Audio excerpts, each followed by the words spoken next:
మూత్రం రంగును బట్టి అనారోగ్యాన్ని అంచనా వేయొచ్చా? ఈ ప్రశ్నకు అవుననేదే సమాధానం. మూత్రం రంగు, వాసనను మనలో చాలా మంది పెద్దగా పట్టించుకోరు. కానీ నిజానికి మూత్రం రంగు మారడం అనేది మన ఒంట్లో తలెత్తిన అనారోగ్యానికి ఓ సూచికగా భావించవచ్చు. మూత్రం ముదురు పసుపు, ఎరుపు లేదా గోధుమ రంగులోకి మారడం, మూత్రం ఘాటైన వాసన రావడం వెనుక డీహైడ్రేషన్ మొదలుకొని కిడ్నీ ఇన్ఫెక్షన్లు, లివర్ జబ్బులు, మధుమేహం వంటి ఎన్నో రకాల సమస్యలు కారణంగా ఉంటాయని చెబుతారు డాక్టర్లు.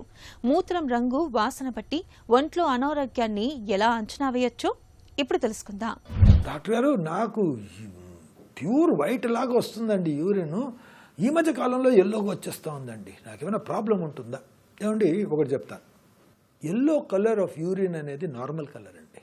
మనలో ఒక భీతితో ఈ వాటర్ కన్జంప్షన్ అనేది ఎక్కువ చేసి వైట్ వచ్చేటట్టు చూసుకుంటున్నాం. కానీ colour of urine yellow, pale yellow colour అనేది నార్మల్ కలర్ మాత్రమే. కొంచెం డార్క్ ఎల్లోగా ఎప్పుడు వస్తుంది? ఎప్పుడైతే మన వాటర్ కన్జంప్షన్ సరిగా ఉండదో అది కాన్సన్ట్రేట్ అయ్యి కొంచెం డార్క్ ఎల్లోగా రావచ్చు. చాలామంది అప్పుడప్పుడు సింపుల్గా అనేస్తూ ఉంటారు, అప్పుడప్పుడు రెడ్గా వస్తుందండి. ఏమండి, ఎల్లో కలర్ యూరిన్ మాత్రమే నార్మల్ అండి. ఇంకే కలర్ అయినా అది అబ్నార్మలే. ఇంకే కలర్ అయినా, అది ప్యూర్ వైట్ అయినా అబ్నార్మల్ కింద నేను పన్నగరిస్తాను. ఎందుకంటే తను అనవసరంగా ఎక్కువ వాటర్ తాగుతున్నాడని.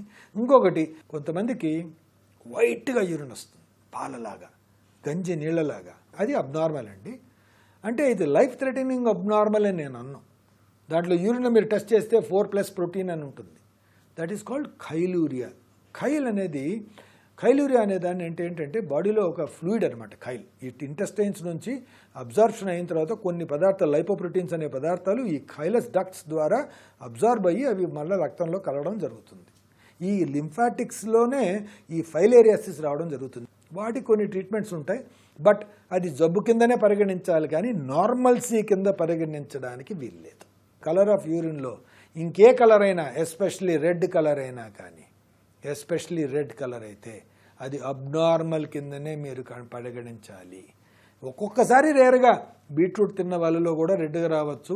ఈ మధ్య డ్రాగన్ ఫ్రూట్ పింక్ కలర్ది వస్తుంది, అది కూడా తిన్నప్పుడు ఒక్కొక్కసారి రెడ్గా రావచ్చేమో తప్ప ఆ రెండు కారణాలు కానప్పుడు యూరిన్ రెడ్గా వస్తే మాత్రం ఆర్బీసీ అంటే దాంట్లో రక్తం ఉందా లేదా చెక్ చేసుకోవడం, రక్తం ఉంది అంటే మాత్రం ఇన్వెస్టిగేట్ చేసుకోవాల్సిన అవసరం ఎంతైనా ఉంటుంది.